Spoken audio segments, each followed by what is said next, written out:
Hi, this is Vijay Kesari and welcome to Andhra Podcaster, where we discuss questions, perspectives and possibilities focused on development of Andhra.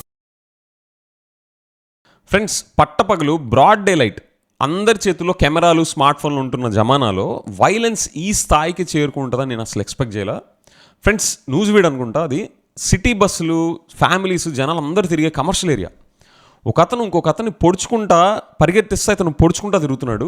Shocking thing ఏంటంటే ఇదంతా ఒక police officer or police constable అడవను ఆయన కళ్ళ ముందు జరుగుతుంది. ఆయన ఇట్లా సెల్ ఫోన్ ఇట్లా తిప్పుకుంటూ ఉన్నాడు. అక్కడ జనాలు అడుగుతున్నారు, ఏమైనా నువ్వు అసలు ఏం చేస్తున్నావు, నీ కళ్ళ ముందు ఇట్లా జరుగుతూ ఉంటే అంటే హీ సేయింగ్ దట్ నేను ఇదిగోండి ఫోన్ కొడుతున్నాను అని చెప్పేసి చెప్తున్నాడు. Okay friends, this is the situation. మీకు సోషల్ మీడియాలోకి వెళ్తే ఇంకా బోలెడ్ ఇన్సిడెంట్స్ జరుగుతాయి. ఫ్రెండ్స్, నా బిగ్గెస్ట్ కన్సర్న్ ఏంటి అంటే మన స్టేట్ రెప్యుటేషన్ పాడైద్ది.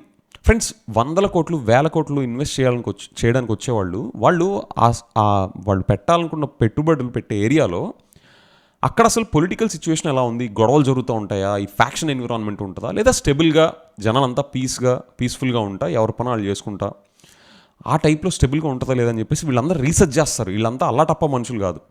100 కోట్లు 1000 కోట్లు పెట్టేవాళ్ళు వాళ్ళు సోషల్ మీడియాలో చూస్తారు, పబ్లిక్తో వచ్చి వాళ్ళు ఆన్ ద గ్రౌండ్ సర్వేలు చేసుకుంటారు. అన్నీ చూసి and at the same time political leaders లెవెల్లో వాళ్ళంతా ఫీడ్బ్యాక్స్ తీసుకొని వాళ్ళకి ఆ అష్యూరెన్సెస్ ఉంటేనే వస్తారు. ఓకే, సింపుల్గా ఇదిగో మేమంతా ఫారెన్ ట్రిప్స్ బాగా వేస్తాము. సిబిఎన్ గారి రెప్యుటేషన్ ఏంటి, నేను వరల్డ్ వైడ్ కంపెనీస్ తీసుకొస్తాను కదా ఫ్రెండ్స్. కానీ వాళ్ళు వచ్చి ఇన్వెస్ట్ చేసేటప్పుడు వాళ్ళు గ్రౌండ్ లెవెల్లో అసలు సిచ్యువేషన్లో ఉందని చెప్పేసి వాళ్ళ రిపోర్ట్స్ వాళ్ళు తెప్పించుకుంటారు. అప్పుడు ఎన్ని బయటకు వస్తాయి. దీనివల్ల మన ఇన్వెస్ట్మెంట్ క్లైమేట్ దెబ్బతింటుంది, మన స్టేట్ రెప్యుటేషన్ పాడైంది. ఫ్రెండ్స్, వైసీపీ టైంలోనేమో అమరావతి ఇటు వైజాగ్ ఇటు అని చెప్పేసి క్యాపిటల్ని అటు ఇటు ఆడుకుంటా బిజినెస్ క్లైమేట్ని దెబ్బతినేలాగా అప్పుడు డిస్టర్బెన్స్ జరిగింది. ఇప్పుడు వచ్చి రాగానే ఈ ఫ్యాక్షన్ గొడవలు, ఈ వైలెన్స్ యాక్టివిటీస్ చూస్తా ఇది బిజినెస్ క్లైమేట్ని, ఇన్వెస్ట్మెంట్ దెబ్బతీయదా?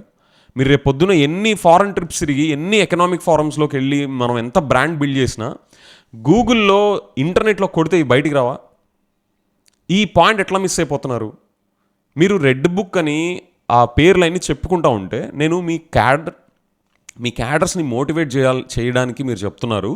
అండ్ మీరు పవర్లోకి ఒకవేళ వస్తే మీరు లీగల్ రూట్ తీసుకొని వాళ్ళందరినీ రివెంజ్ తీర్చుకుంటారని అనుకున్నాను. అండ్ అఫ్కోర్స్ తీర్చుకోవాలి కూడా.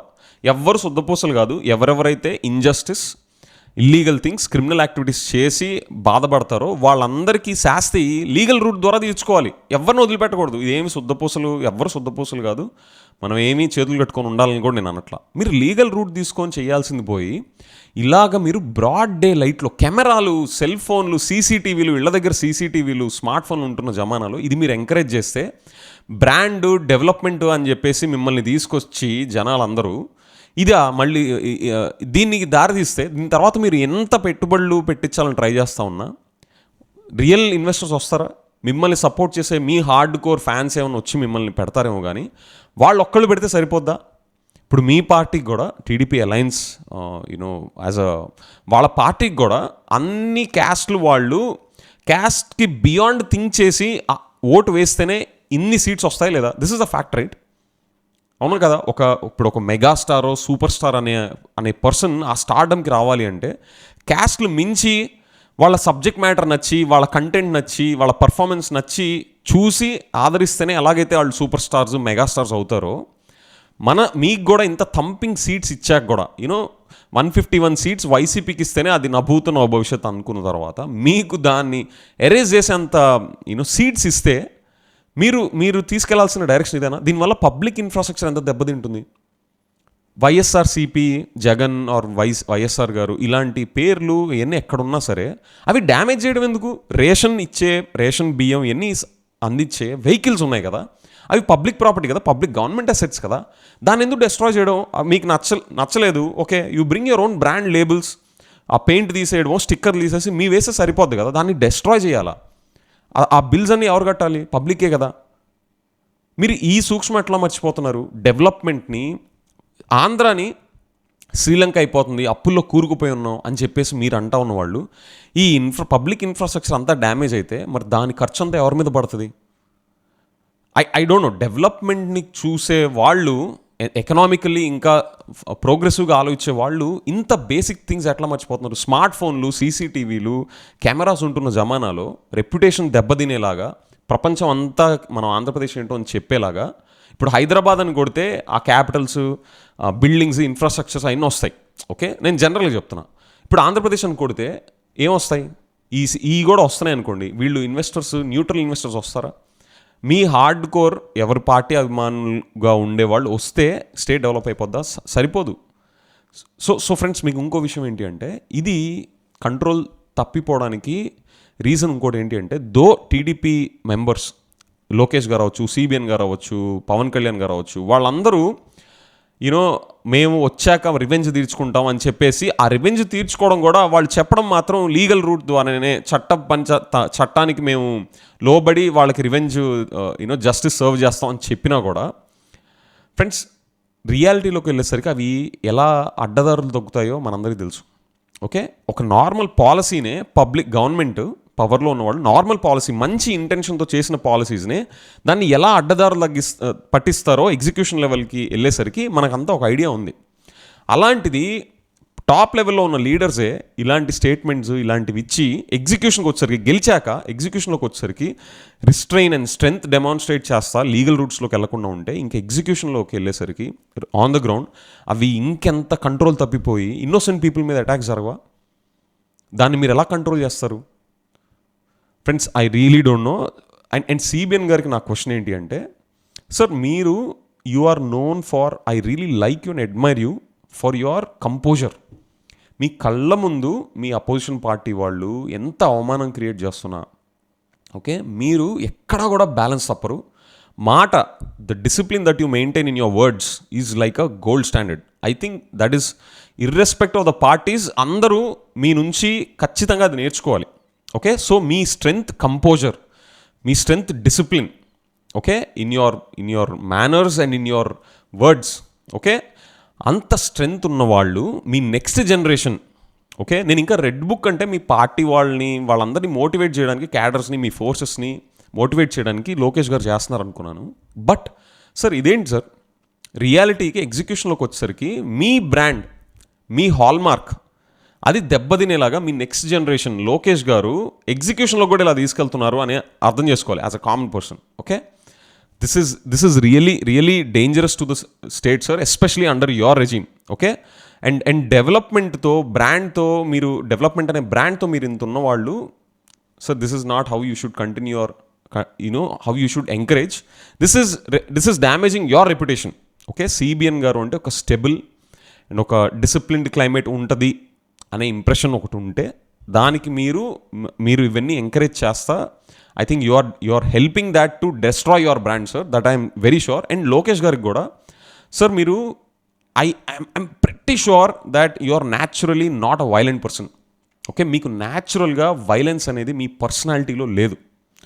మీరు మాసెస్ని, మీ ఫోర్సెస్ని మీ వైపు ఆ కరిజ్మాతో ఏమన్నా బిల్డ్ చేసుకోవడానికో, లేదా మీరు వాళ్ళ ప్రాబ్లమ్స్ని నేను అర్థం చేసుకుంటాను అని, నేను కథం దొక్కుతాను అని చెప్పేసి మీ న్యాచురల్ ట్రైట్ని తప్పి మీరు ఈ అగ్రెసివ్ వర్షన్లోకి మీరు వెళ్ళాలని చూస్తున్నారేమో నాకు తెలీదు సార్. ఫస్ట్ థింగ్, మీకు అసలు ఇదేం అతకట్లా. This is not natural to your personality. As a common person మిమ్మల్ని ఎప్పుడు కలవకుండా మీడియాలో చూస్తా నాకు అర్థమయ్యేది ఇది. మీరు ఇలాంటి ఎంకరేజ్ చేస్తా, that to you are educated in Stanford.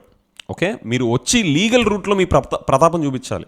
Okay, ఎవరైనా సరే, ఏ పార్టీ వాళ్ళైనా సరే, ఎడ్యుకేటెడ్ పీపుల్ అయి ఉండి మీ ఆధ్వర్యంలో మీరు ఇలాంటి ఎగ్జిక్యూషన్ ఎంకరేజ్ చేస్తుంటే, ఇలాంటి ఆన్ గ్రౌండ్ ఎంకరేజ్ చేస్తుంటే sir, this is really concerning, especially you are educated in Stanford. Okay, so I don't think you.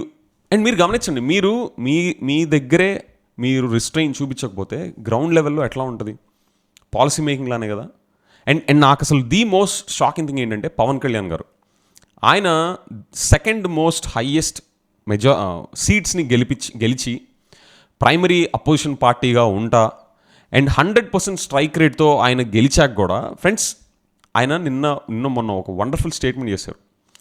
నేను అకౌంటబిలిటీ కూడా నాకు ఉంది విక్టరీతో అని చెప్పిన ఒక అకౌంటబిలిటీ ఛాంపియన్. ఓకే, ఆయన చాలా క్లియర్గా ఆయన పార్టీ ఫోర్సెస్ని మీరు ఎక్కడ డిసిప్లిన్ తప్పద్దు అని చెప్పేసి ఆయన చెప్పారు. Sir Pawan Kalyan garu, you are no more a party leader, you are a part and parcel of the governance in Andhra Pradesh now. Okay, so మీ ఆధ్వర్యంలోనే ఈ అట్రాసిటీస్ ఇవన్నీ జరుగుతున్నట్టు. ఓకే, మీ పార్టీ క్యాడర్స్ కానీ ఎవరికైతే ఇన్నోసెంట్ పీపుల్కి మీరు అనుకునే వాళ్ళకి ఇంజస్టిస్ జరిగిందో వాళ్ళకి జస్టిస్ ఇచ్చే పద్ధతి ఇదేనా? Under your supervision, the person who is claiming to be taking the responsibility for the word accountability. Okay, so మీరు గవర్నమెంట్లో మీరు అకౌంటబుల్గా ఉంటా ఇవన్నీ జరుగుతూ ఉంటే I don't know how you are not raising any voice are not coming in to controlling the situation. మీరు అమరావతి రైతులకి ఇంజస్టిస్ జరిగినప్పుడు అమరావతి మీరు గవర్నమెంట్లో భాగంగా ఉన్నా కూడా మీరు ఎలా వాయిస్ అవుట్ బ్యూటిఫుల్గా చేశారు. Excellent, phenomenal thing. సార్ మీరు వచ్చి ఇప్పుడు 2-3 days అవుతుంది, మీ కళ్ళ ముందు ఇట్లా జరుగుతుంటే how are you keeping quiet sir? I'm really shocked friends. నాకైతే చెప్తున్నా, ఈ జనరేషన్ పీపుల్ ఎవ్వరు దీన్ని ఎంకరేజ్ చేయరు. అండ్ మీరు అనుకోవచ్చు అందరూ ఎస్పెషలీ లోకేష్ గారు, సార్ మీరు అగ్రెసివ్గా వైలెన్స్ మీ పర్సనాలిటీ ట్రైట్లో లేకపోయినా మీరు వైలెంట్గా బిహేవ్ చేస్తే ఈ జనరేషన్కి మీరు ఏదో అపీలింగ్గా ఉంటారేమో అని మీరు అనుకుంటున్నారేమో. I'll give my take. Sir, real strength comes through restrain, composer, in taking the right paths, taking the legal roots, just like your father. Okay, నేను ఆయనకి మొత్తం 100% సర్టిఫికేట్ ఇస్తున్నానంటే కాదు. నాకు తెలిసిన సిబిఎన్ గారు ఆయన డిసిప్లిన్, ఆయన కంపోజర్, ఆయన వర్డ్స్ మీద ఆయనకుండే కంట్రోల్, ఓకే, అవి ఎక్కడా తప్పకుండా he'll take legal roots, right? So you also take legal roots. Sir, ఈ జనరేషన్ వాళ్ళు ఎవ్వరు దీన్ని అప్రిషియేట్ చేయరు. ఓకే, తరం మారిపోయింది. ఓకే, చాలామంది పొలిటీషియన్స్ ఒకప్పుడు వైలెంట్గా లేదా గొడవలకి ఒక సార్ట్ ఆఫ్ రెప్యుటేషన్ ఉన్న ఫ్యామిలీస్ వాళ్ళల్లో నుంచి వచ్చిన నెక్స్ట్ జనరేషన్ పొలిటీషియన్స్ చూడండి, వాళ్ళు ఈ కొత్త జనరేషన్ అర్థం చేసుకున్నారు. కొత్త జనరేషన్ ప్రిఫరెన్సెస్ ఏంటి, వాళ్ళకి కావాల్సింది ఏంటి. మీ ప్రతాపం అంతా మీరు 100 days 100 companies అన్నారు కదా, మీ సపోర్టింగ్ 100 companies, మీ సపోర్టింగ్ గ్రూప్ నుంచి 100 companies కాకుండా ఇంటర్నేషనల్ కంపెనీస్, ప్రపంచానికి తెలిసే న్యూట్రల్గా ఉండే కంపెనీస్ ఒక 100 పెట్టించండి. మీరు అన్నట్టు 100 daysలో 100 companies అన్నారు కదా, దాని మీద చూపించండి మీ ప్రతాపం. ఇలాంటి వచ్చేసరికి మీరు వదిలేమనట్లా. Sir, please don't get me wrong, మీరు రివెంజ్ తీర్చుకోండి. ఏ పొలిటికల్ పార్టీ వాళ్ళైనా రివెంజ్లు తీర్చుకోండి. ఏ సిటిజన్ అయినా రివెంజ్లు తీర్చుకోవాలి through legal routes. Law and order ఉంది అందుకే కదా. అవి వదిలేసి బ్రాడ్ డే లైట్లో ఇలాగ పట్టపగలు రోడ్ల మీద పడి ఇట్లాగ సెల్ ఫోన్లు కెమెరాలు ఉన్న సిచ్యువేషన్లో ఎవరినో పెట్టుబడులు పెట్టడానికి మనకు స్టేట్ డెవలప్మెంట్ కదా ఆయువు పట్టు కదా. ప్రైవేట్ సెక్టర్ని బూస్ట్ చేయడం తప్ప ఇంకో ఆప్షన్ లేదు రియల్గా సస్టైనబుల్ గ్రోత్కి అన్నది మనకు తెలిసినప్పుడు. సార్, ఇలాంటి ఎంకరేజ్ చేస్తే పవన్ కళ్యాణ్ గారు, లోకేష్ గారు, సిబిఎన్ గారు అండ్ మోడీ గారు, ఓకే, ఎలాంటి మెసేజ్ వెళ్తుంది?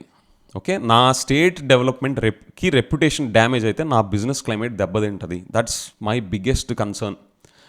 And my final request is to request you to channelize your energies to serve justice through legal routes. మీ ఎనర్జీని అంతా, మీ రివెంజ్ కసి అంతా కూడా మీరు ఛానలైజ్ చేసి లీగల్ రూట్స్ తీసుకోండి.